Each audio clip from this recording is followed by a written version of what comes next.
in each of these, from recess to lunch, dismissal, to hand sanitizing when they leave, washing or hand sanitizing when they leave the building. And, you know, we're going to have to build in to the schedule. Todd mentioned we're going to have to build in, you know, time for kids to do that. These standpoints, you know, regular time so that kids are able to do that.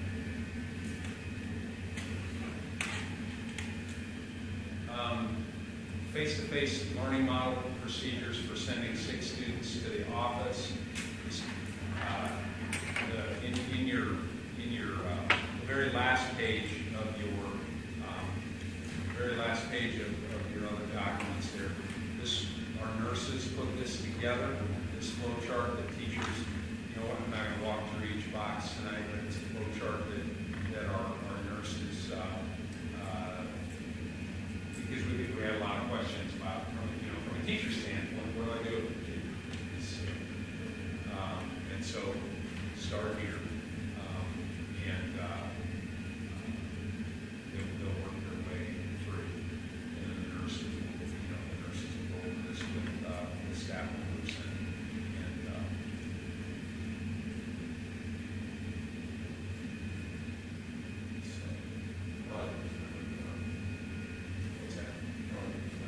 yeah, it doesn't replace the nurse's judgment. Yeah. That is always the case. You're a professional.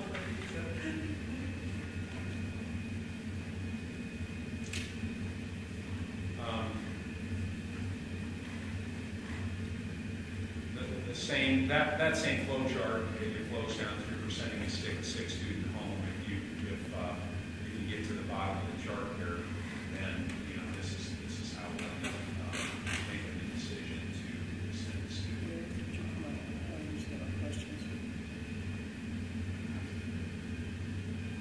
So let me see if I can just at least get through the rest of this face-to-face model on Appendix A. And the returning to school after exclusion, we put together Appendix A.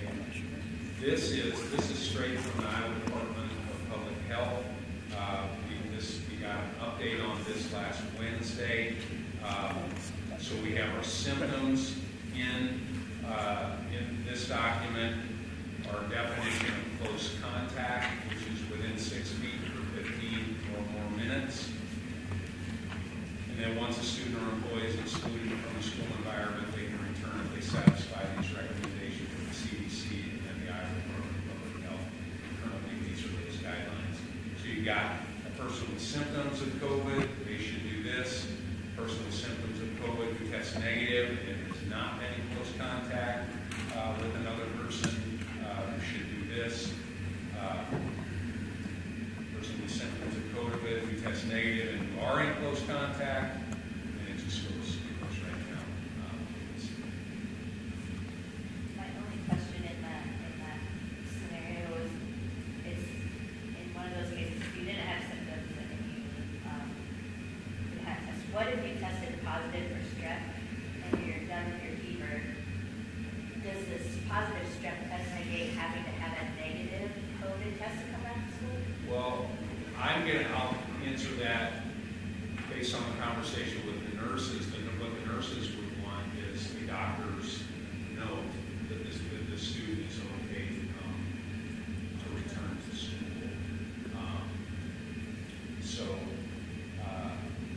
Because you're right, we know that's going to happen. So we really would be relying on the health professionals at that point too. Because the way I read it, it was if you wanted to come back before that 10 days, it says in here that you have to have a negative COVID test. Well, if I have a positive strep test, I'm not going to want my kid to also have to go through COVID. And the fact that there's a lineage, you describe it in one of the negative and this was the experience COVID. So that's what it's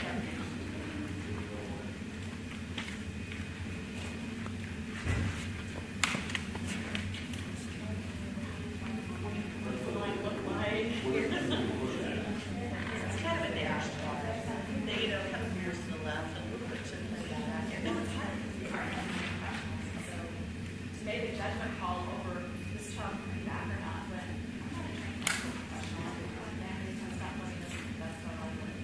So, Angie, number, that's really your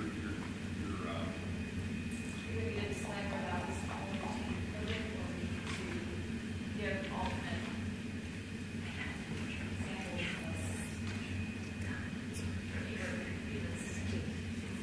samples of yeah. Is that right?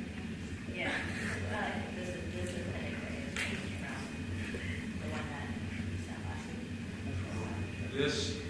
This, we put this together after our conversation with, well, we took this right from what was provided to us from Intercounty Public Health on Wednesday. Okay, so it has, because the one I was reading, that was my question from. Oh, okay, that was in okay. Appendix A, that, when you, but it's Yeah. attachment from Friday. It doesn't say that. The previous Friday, or this? The third, so is that your return to learn line, the third? The first version.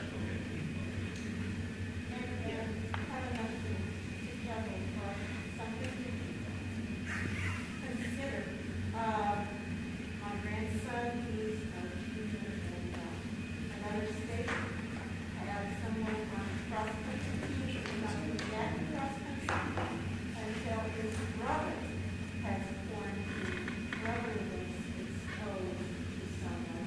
The brother tested positive, the brother's staying home, the whole family is staying home. Right.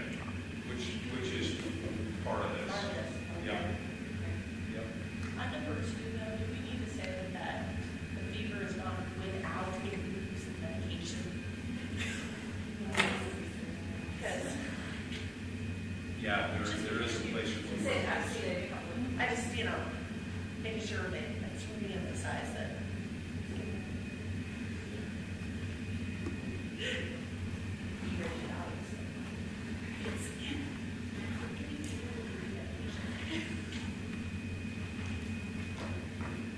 Okay.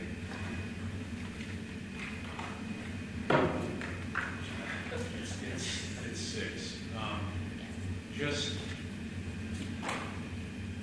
the cleaning procedures that we listed, and then we, that'll be the end of that section. We'll go on to the hybrid. So our high contact services, door handles, lights, more frequently during the school day. Each room will have a hand sprayer with disinfectant that can be used at the discretion of the teacher or employees in that room. Our water fountains are not going to be in use. Our bottle fillers will be available. The electrostatic disinfectant sprayers will be used as needed. If you want to use those for any day, you can. And the bathrooms will spray several times. Bring the traveling in. Yeah, no. Bottle fillers, whatever.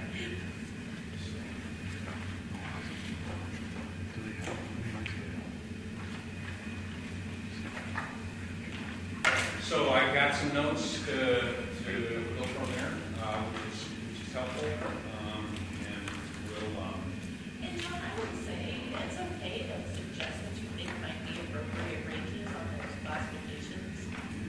Just, I think more of anything from my standpoint, I'd like to see, what did some districts throw out as numbers? well, I can tell you that one of the local police districts, a smaller district, they went ahead and said, this is positive active cases in the county.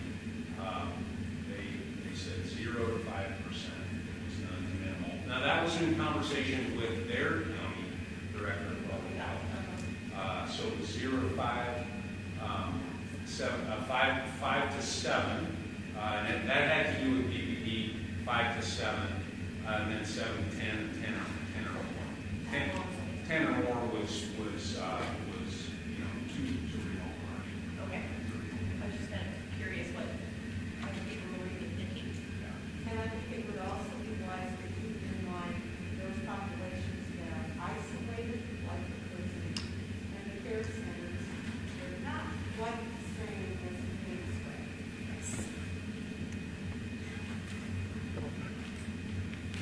And I don't know how you factor that in data-wise. Well, public health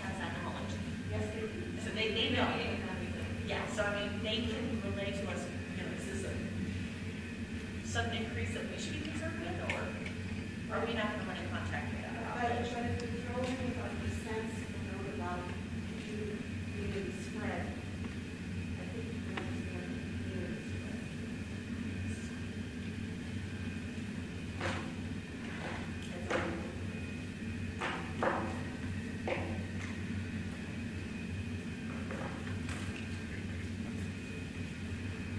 Okay. It's a little after 6 when we're ready. Obviously, I'll make sure our work session. we'll need to,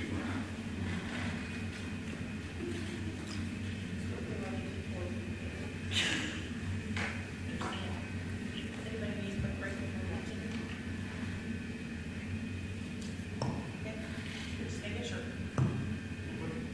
Can I remind everybody to please talk in your microphone when you speak, especially those of you not facing the camera. We can't hear the video.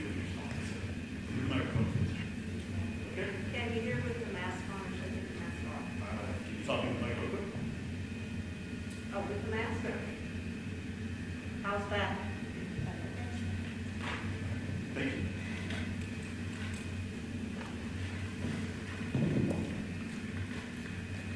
I'll call to order our July 13th, 2020 school board meeting. Ed, roll call.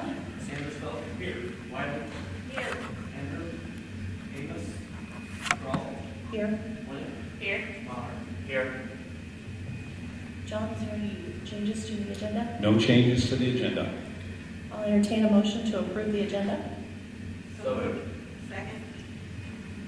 Ed, roll call. Sandersfeld. Yes. Wiley. Yes. Kroll. Yes. William. Yes. Maher. Yes. Okay, agenda is approved.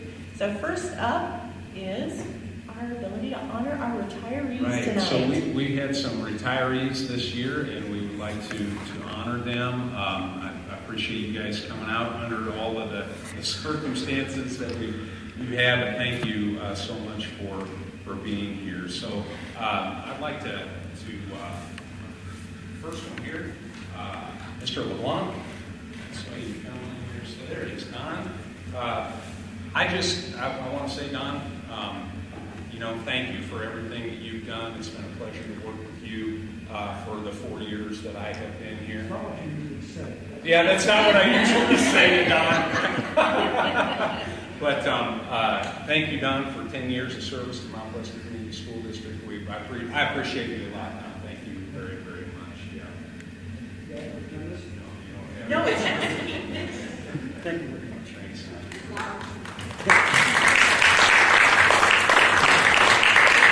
I know a number of the members of Herb Quayle's family is here, Jackie, and 51 years of service to the school district, and always enjoyed so much talking with Herb, and there was always a story, we were going to talk about a story and talk about this and that, and what's that? You don't have to tell the story, but I just our condolences as a district to you and your family, and we appreciated the first 51 years of service to our school district. So thank you very much.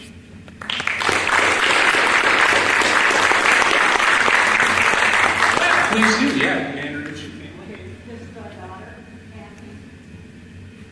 And her two daughters, Megan and Aaron, who both graduated, all three of them graduated. And that's Tammy's husband, Joe.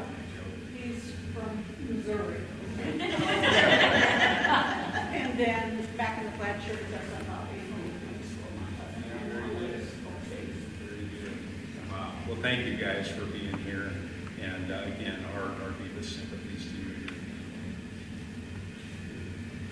All right. And where's Sherry? Is Sherry here? No, I don't see her. Oh, okay. Do that another time. And Sandy Brazil, thank you so much for 18 years of service to our school district, and of course, you had to work all those years or a number of those years with Mr. LeBlanc, but no, just thank you for all that you've done. You've just touching the lives of all of those students throughout the years, and think it's some, even these last couple of years, you've had you had a number of students that weren't just all that easy, to work with, and I appreciate you just stayed with it and stuck in there with those kids, and I know that means a lot to them, and your service has meant a lot to our school district. So Sandy, thank you very much. Yeah, congratulations.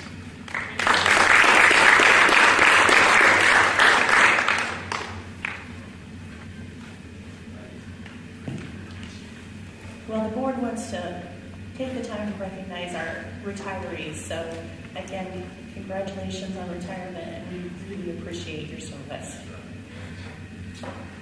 Okay, moving on, citizens' comments. Martha was smart to say we should pray at the end of the last meeting. You finished that, and I wanted to say amen.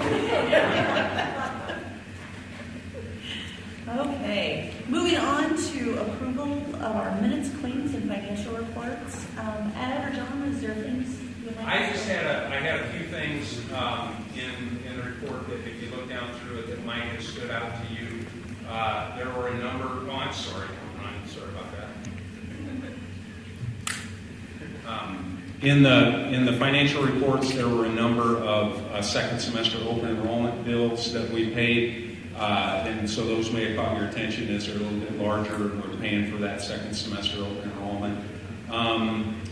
Our property insurance, property casualty, and workman's comp was in there. That was a big bill, so that may have caught your attention. And then in the checks paid, you may have noticed we had a number of checks that were written to individual families. And that was for second semester, well, not quite second semester, but the days that we missed and students didn't get their afternoon milk, so we refunded those. That's what that list of checks were for milk refunds. So, but that's all I had to point out to you. And just for an update on the financials, of course, June is the end of our fiscal year, so we're still waiting to finalize that as the bills keep coming in, and as we send out our special education bills this week, and also finalizing the grants too. So we will not probably finalize that until our audit, which will probably be in mid-August. So just wanted to explain why we're no financials here. Okay. Were there any questions from board members? Anything from staff? Okay. Then I would entertain a motion to approve. I move that we approve the minutes, claims, and financials. Second. And roll call? Sandusville? Yes. Wiley? Yes. Kroll? Yes. Flynn? Yes. Maher? Yes.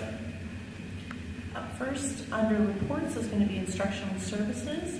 And Katie is up first Okay. on Return to Learn. Yeah, I'm going to hand this over to Katie, and then I'll pull that page up so they can look at that. We wanted to talk just a little bit about the actual instruction and the academics, and in each one of those models, and then how we plan to provide for students who may be of fragile health and address those needs. Okay, so a couple of things that we're thinking about when we have to balance instruction and learning between three models. First of all, our face-to-face model is most like what we're used to, comfortable with. However, we do have students in the district with fragile health or those needing to go online for a variety of reasons. So we know that we are going to have this underlying online experience for all students K through 12. So that line goes as a continuum, so to speak. So when we tried this morning with Title I summer school, we got kids in, we practiced our routines, hand sanitizing, hand washing, those types of things. We'll do those same things with our students when we are in that model. However, what do we do with elementary wanting to enrich that experience that we had for 10 weeks and make it better, educationally more engaging? We know that this is a factor. So we have talked to teachers, to principal groups. We've convened a lot of different meetings to talk about what does that mean. So for the biggest part, our secondary, our 6 through 12 students, They have laptops, they have been in Canvas, they have some experience with that online expectation. However, the content is there. Teachers have content in something called a learning management system that's the expectation for the district. So we have the content there. For students K through 5, we don't. We don't typically teach students of those ages online. That's not how we operate. So that underlying piece of what about those students with fragile health we have to do. So we've been brainstorming around that. And right now, we've worked with leadership and talked to, again, a number of groups, but we've identified one teacher per grade level, K through 5, who will be overseeing and working with the 4 major curricular areas of reading, math, science, and social studies to integrate that into a learning management system. So that hopefully for those very few students who aren't with us every day, or for those students, and Martha, you were alluding to this family, this student had to be out in quarantine for 2 weeks, for those off chances that we have a student or two that impacts, we want to make sure that our elementary curriculum is there. So we've worked with identifying one teacher per grade level who will be overseeing that, and we're starting those meetings and that planning this week with those teachers. So K through 5, we're working towards that. Then they will be working with those students who aren't with us in our face-to-face model on an ongoing basis, working with those families, because we also know students, the younger the student, the less screen time we know. It's not like they're going to be sitting in front of a computer and watching the teacher all day. We know that there's some other enriching experiences that we need to do. So that is in the works.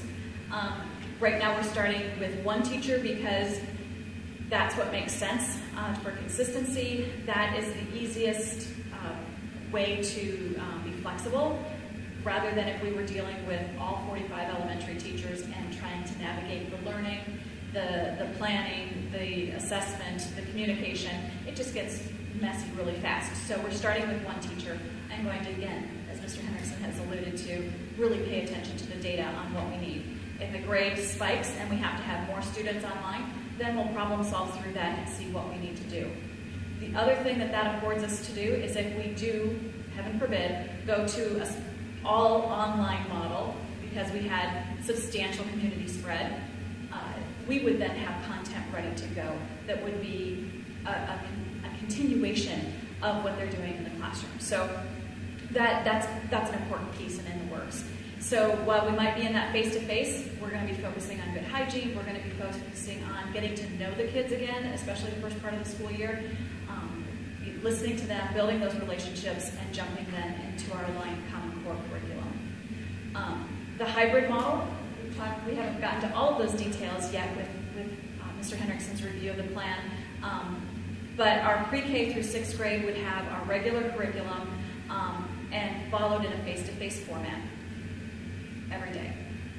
The younger the student, the harder it is to really keep them engaged and have high-quality instruction online.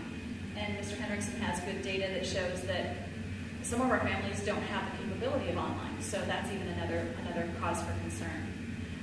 The hybrid learning model, then talking about the secondary piece for that, if we did have students who are fragile health in grades 6 through 12, they would be online, but instead of having a teacher that was creating and adapting curriculum, and it's already there, they are going to focus more on building relationships. One thing that our data has really shown, and it aligns with national data, is that if a student had an adult who cared about them and was checking in with them on a regular basis, they were more likely to turn in their homework. They were more likely to do their best work. They felt more comfortable asking for help. So we want to make sure that our grades 6 through 12 students, or 7 through 12 students, all have one adult who's checking in with them every day. That adult is, again, in a leadership role, not to put curriculum in, but to be that advocate for that child and that family, that go-to person. So they're now the advisor. They're going to have their own advisory group, maybe most likely in addition to their full teaching. So this would be an extra piece. But they'll be connecting with those kids. They'll be checking on their assignments. They will be saying, hey, how you doing? What do you need help with?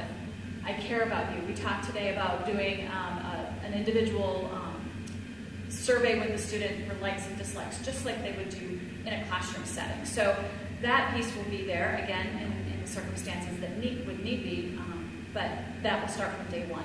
So those students in Fragile Health, they'll be given an advisor, and they will be connecting with them. Does your family know how to get onto campus? Does your family know how to do Infinite Campus?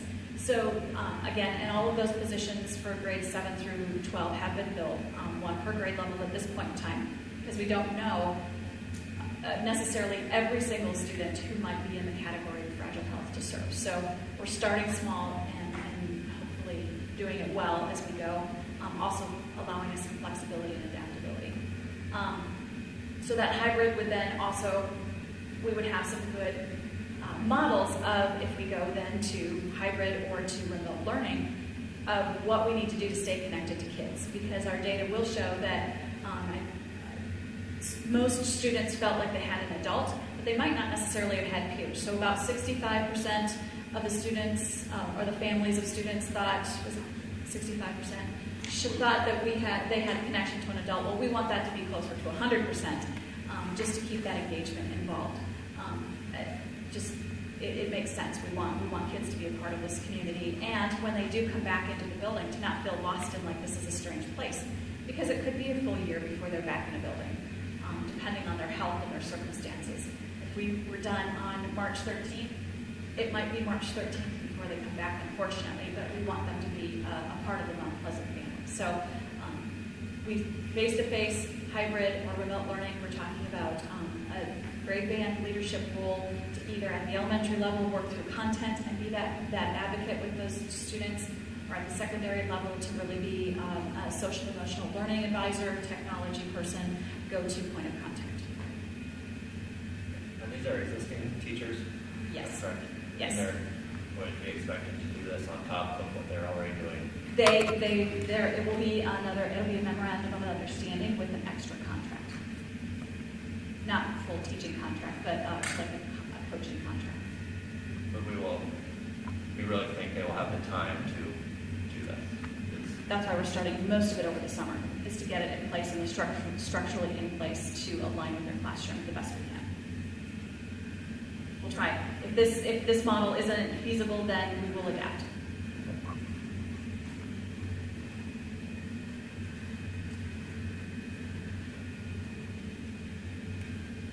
Okay. Katie was talking about data from the survey, so I wanted to take a look at that just a minute here. Go back to so you probably saw this. This survey closed on Friday, and it had been out there for 2 weeks.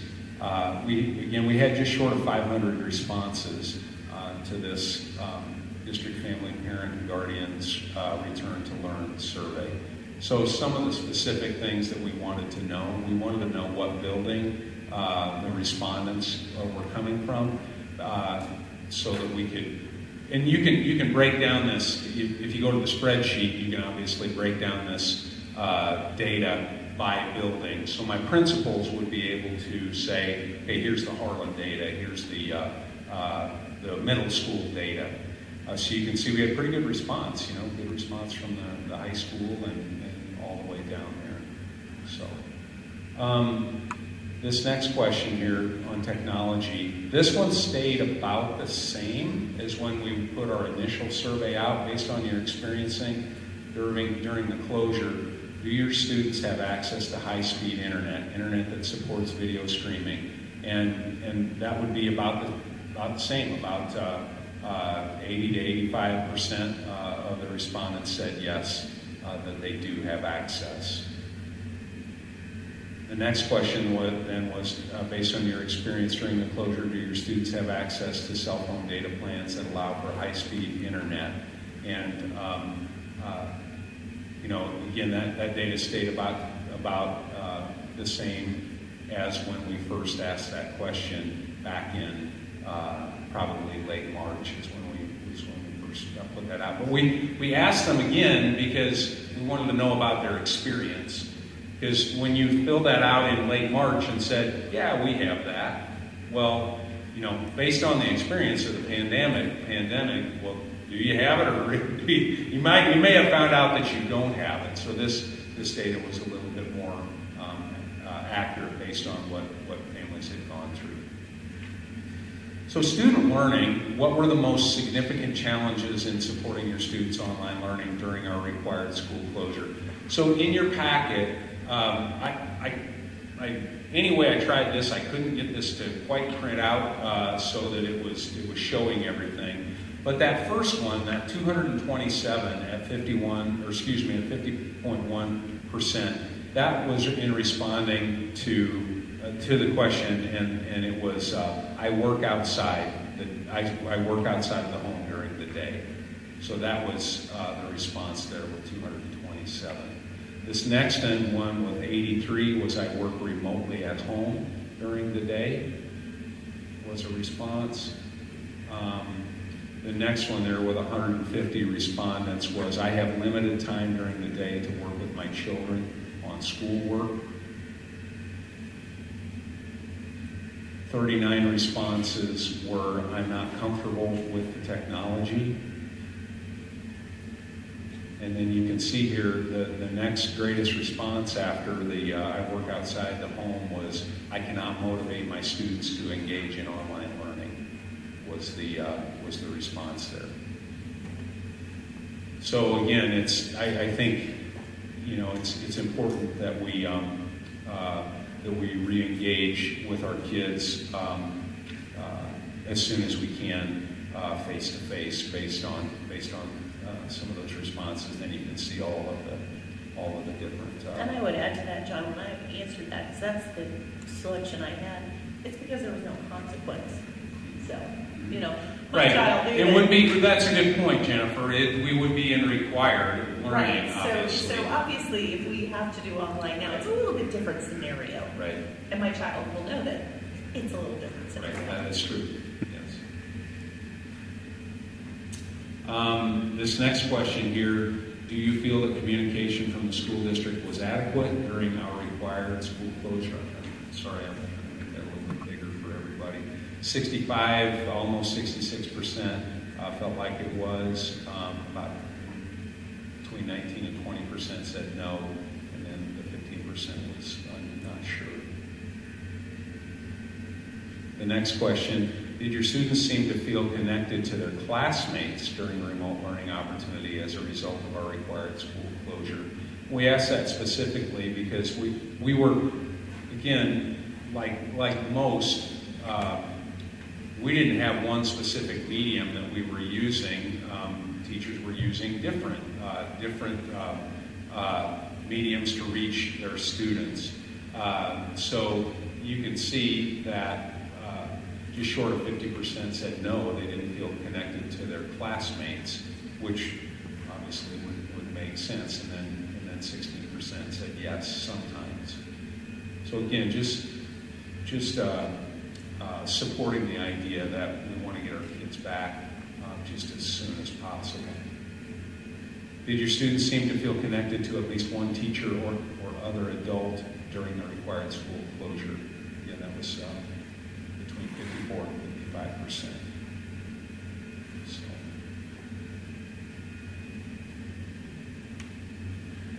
And then these are our last two questions. Based on current data and with mitigation strategies in place, hand sanitizing, social distancing when possible, and our data 2 weeks ago when we sent this out is I guess probably is not dissimilar. I think when we sent it out, the day we sent it out, there were 8 active cases in Henry County, and we know that today there are 11 active cases in Henry County. How comfortable are you sending your student back to school on August 24th? We did this in with 1 being not comfortable and 5 being very comfortable. So you can see how families responded there.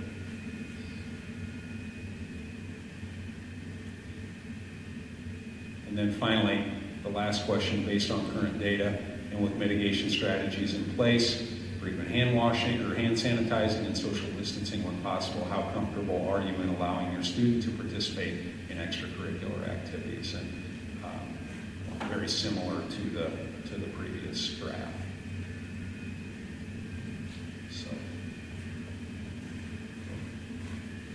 So that's some of the data that we have collected. Any questions about that? I mean, for us, it confirmed some things and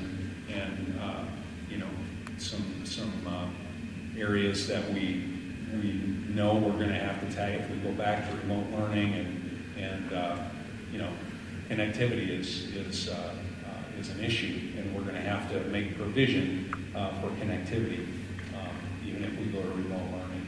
So We did do a Spanish version of Yes. this as well. We had 8 respondents to that, and their connectivity was less than, yeah. again, just 8 pounds. Okay. And then the final thing that I wanted to do in the instructional services, I appreciate that Katie Sands is here tonight, and I haven't met your husband, but thanks. I'm glad he was able to come along. Katie will be our principal at Van Allen Elementary next year, and she just jumped right in. I just can't say enough. When she was able to, because she was still working for Columbus Community Schools, but when she was able to, she was here with us, joining in, digging in, asking questions, and really giving some great insight into some things we should be thinking about, how things were rolling out, at Columbus. So she's just really excited about her addition. Katie, can you come up and maybe just share a little bit about your background, introduce your husband? Oh, I love that. I'm Katie Sands. For the past 18 years, I've worked at Columbus Community Schools in Columbus Junction. I started out at preschool, I've done 5th grade, 1st grade, 2nd grade, instructional coaching, and Title I. So I've done the gamut of elementary, so I'm very excited. This will be my first time as a principal. I'm very excited and ready to jump in and see what this year brings. Oh, that's Jake. Back there. Great to have you here. Thanks. Welcome to Mount Pleasant. Yeah, welcome. Thank you. Yeah. We'll see you tomorrow. Yes. Yep, tomorrow at 1 o'clock. We're going to have the team together tomorrow at 1 o'clock. So, again, very excited about adding Katie to our team. She's going to be a great addition. So. That just moves right on into the superintendent Right on report. into the superintendent's report. So just a couple of things I want to remind you of, make you aware of. Our instructional support program is up for, fiscal year 21, which is what we're going into. Our instructional support program concludes in fiscal year 21 unless the board would choose by vote to renew it. And so just a little bit of information here about what we call the ISL, Instructional Support Levy. I've got it here, it's an instructional support program, but it is a levy. We'll talk about that just a little bit here. I'll just read this if you don't mind. The school district may establish an instructional support program to provide additional funding in the general fund. The program may be established by a board resolution for up to 5 years or approved by the voters for up to 10 years. The program may be funded by all property tax or a combination of property tax and income surtax. The total program may not exceed 10% of the district's regular program district costs. We talk about that a lot when it's budget time. The revenues from the ISL or the instructional support program may be expended for any purpose allowed from the general fund, but they may not be used to supplant funding authorized to be received for returning dropout or dropout prevention programs or talented and gifted and a number of the other things there, capital management, special education deficit. So the ISL was passed by the board on May 11th of 2015 for 5 years, beginning in 2017. So again, it's going to expire in fiscal year 21, which is the fiscal year that we are now in, starting July 1. So in fiscal year 21, as per the aid and levy, our aid and levy document, the ISL will generate $605,398 in this fiscal year. 5% of that is an income surtax. So what happens is they take the income taxes that were paid in the district, and 5% of that would generate an amount, and then the rest of that is filled in with property tax. Almost all of that was able to be for this fiscal year done through that income surtax, and just a very, very minimal amount, less than a penny of property tax. So we'll talk more about that at the Finance Committee in August, and then I'm hopeful, I would recommend to you, and hopeful that we'll get it on the agenda for the board to vote on coming up soon. Number 2 is, again, just a reminder, legislative priorities. We'll take the Iowa Association of School Board legislative priorities. I'll bring those to the policy committee in August. We'll talk about those as a policy committee, and then make a recommendation of 4 or 5 of those that we'll then send on to IASB. IASB will compile those with all the other districts throughout the state, and then that will set their legislative agenda as they work with the Iowa legislature in the upcoming session in 2021. So that is coming. And then the final thing, I just wanted to show you a few pictures here on buildings and grounds and how things are coming along. Got some pickleball pictures, and so this would be a picture of the and this I'm going to take these last Friday, so there may be more happening now. I didn't drive by today, but this would be looking from I guess this would be the southeast corner, looking over there to the train station. So things are coming along there. Got the posts set in. I got a couple of different pictures here of that. I heard there was a mistake in the pickleball court. So what happened is there was the construction documents called for the court to be the overall dimension of the court, which would have included 10 feet on the north end and 10 feet on the south end, beyond the boundary lines of the courts. So it's 137 feet 8 inches.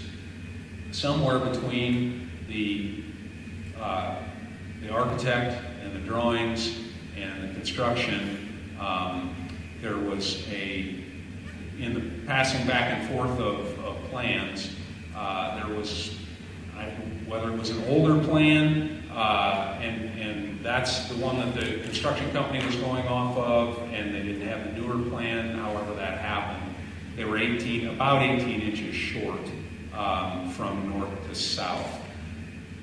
It was taken off of the ends, and so instead of 10 feet on the ends, it's going to be 9 feet and a few inches. It's still well beyond the regulation, which requires 7 feet on the ends of past the boundaries of the pickleball courts. So we worked our way through that last week with the pickleball committee and with the contractor on the Shy Battery. So, Get money back? well, Right. yeah, per inch of asphalt. Yes.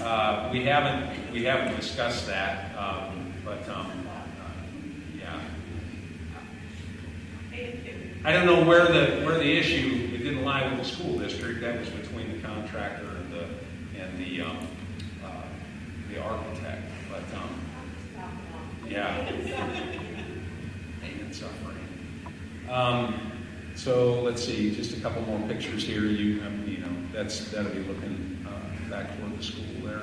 It's laid out, and then finally,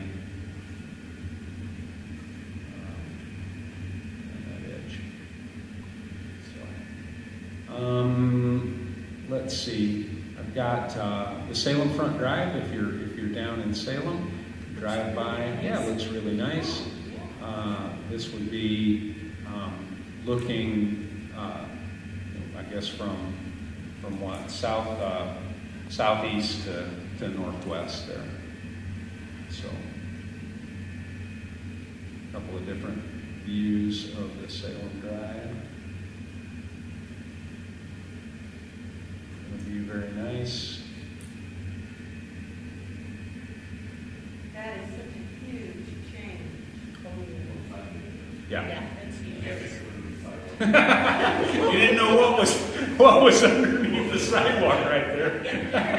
City buses. That's right. Yeah. So, Twist an ankle as you try to. yeah, they're working on the pea gravel. I just have the Van Allen pictures here. Lincoln's done, and of course Harlan was done last year, and I've got pictures of Van Allen.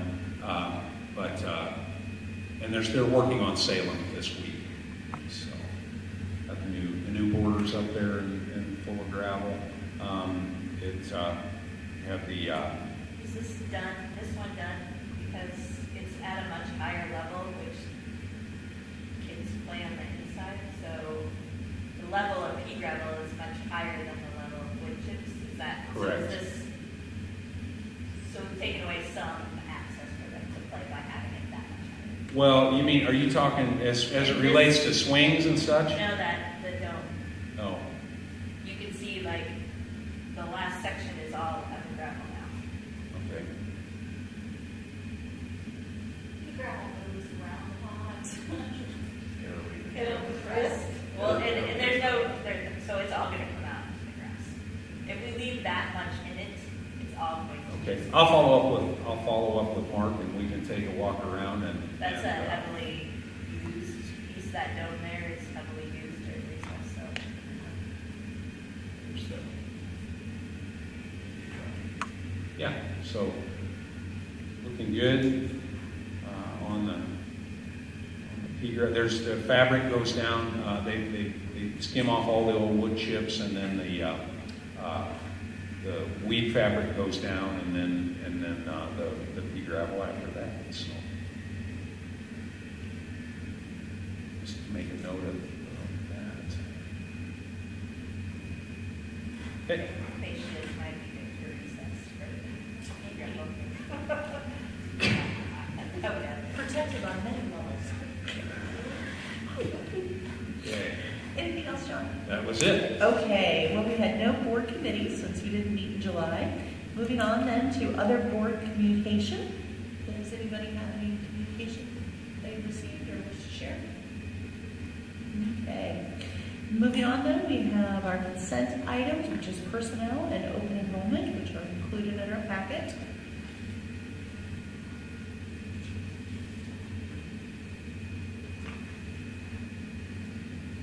Any questions? Does this fill in all of our new coaches? Do we have a full slate of coaches? No, not yet. Not yet. No, it's something Scott is continuing to work on.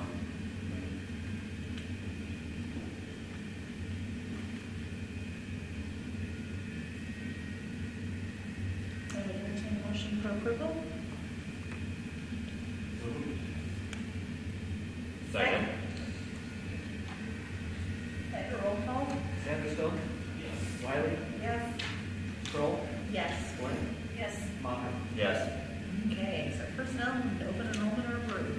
We have no unfinished business, which moves us on to new business. And first up is looking at the approval of our milk bid for 2020-2021. Okay, so on the milk bid, pull that up here. See it? We had two bidders, Anderson Erickson. We've been using Anderson Erickson for the past couple of years, and we got a bid from Anderson Erickson and Prairie Farm. So the the winning bid was Anderson Erickson, so my recommendation, again, our food service consultant has looked at these bids, and her recommendation would be to go with Anderson Erickson. Are there any questions concerning the bids? I move that we accept the bid from Anderson Erickson. Second. Ed, roll call? Anderson? Yes. Wiley? Yes. Kroll? Yes. Flynn? Yes. Maher? Yes. All right, so we have approved Anderson Erickson as our supplier for milk, which then leads us on to our bread supplier. Okay, so we received 2 bids, one from Panagold and one from Bimbo Bakeries. Bimbo Bakeries is who we have used for the last couple of years. Panagold did have the lower bid. So I'm going to recommend to you, after talking with our food service consultant, that we go with Panagold with just with the reminder or caveat, I guess. We've used Panagold in the past, and we've had some issues with the service and with the delivery in working with us on that. So, but the bid was lower by quite a little bit, and so I'm going to recommend to you that we go with Panagold. And I just want to let you know that we've had a few issues in the past, and if I needed at some point, if we can't work through those issues and we needed to come back to the board and make a change there, I just wanted to mention that to you now. But my recommendation is to go with Panagold for the bread bids. Did we switch to Bimbo? That's right. And it was more expensive when we chose them, or? The difference wasn't quite as great, Angie. And I don't know if Panagold is trying to get business back. Our main product is whole grain hamburger bun, and just talking to our food service consultant, 4 cents on a hamburger bun and the number that we use is pretty significant. So to answer your question, no, I don't think the spread was that great when we first made that switch. So.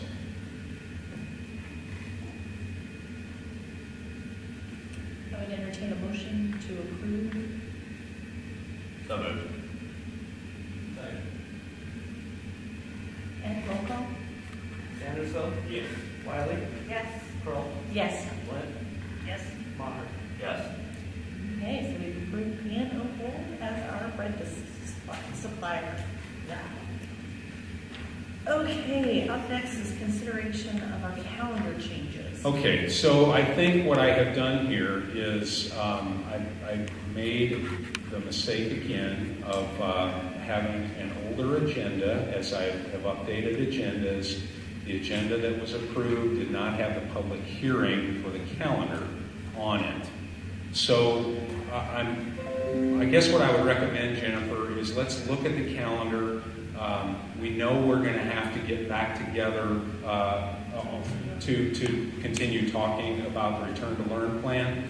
So let me go through the calendar with you and get your I guess tentative approval on these changes. I apologize. I should have looked through it one more time, and that's an old agenda, and I was changing and adding, and I've got the wrong one in front of you. But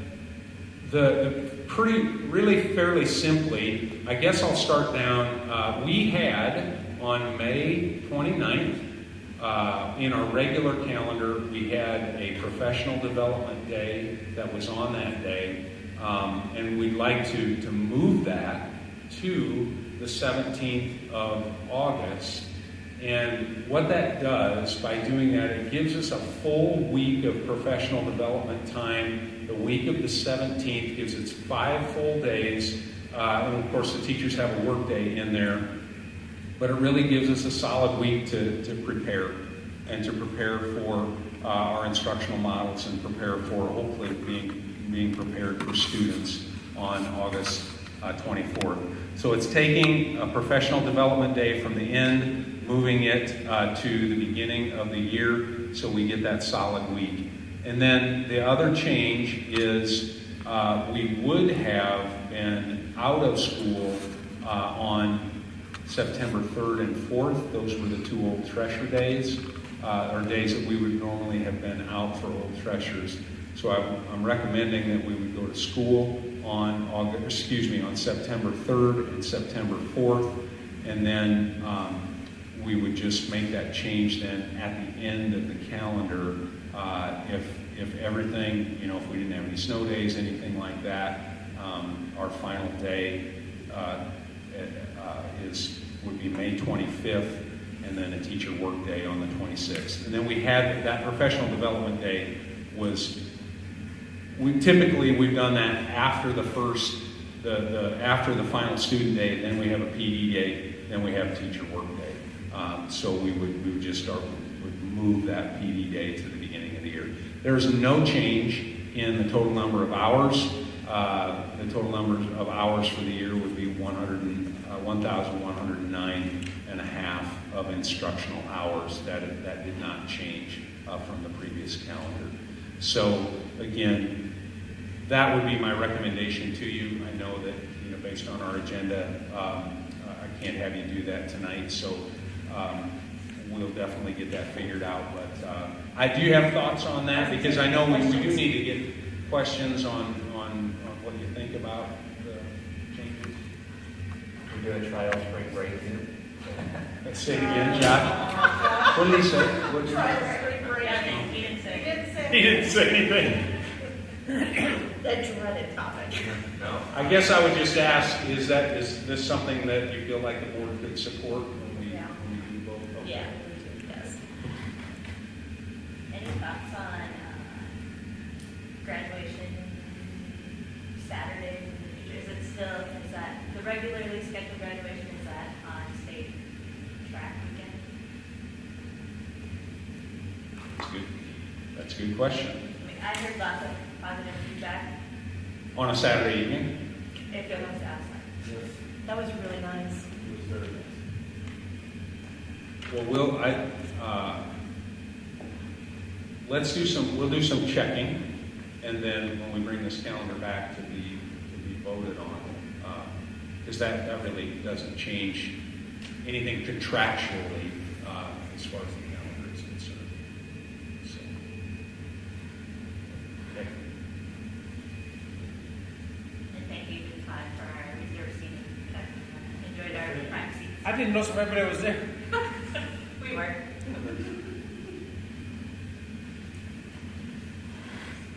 Anything else? That's all I've got for Okay. now. We can, after we adjourn, maybe we could take a look at our calendars and see when we get back together then.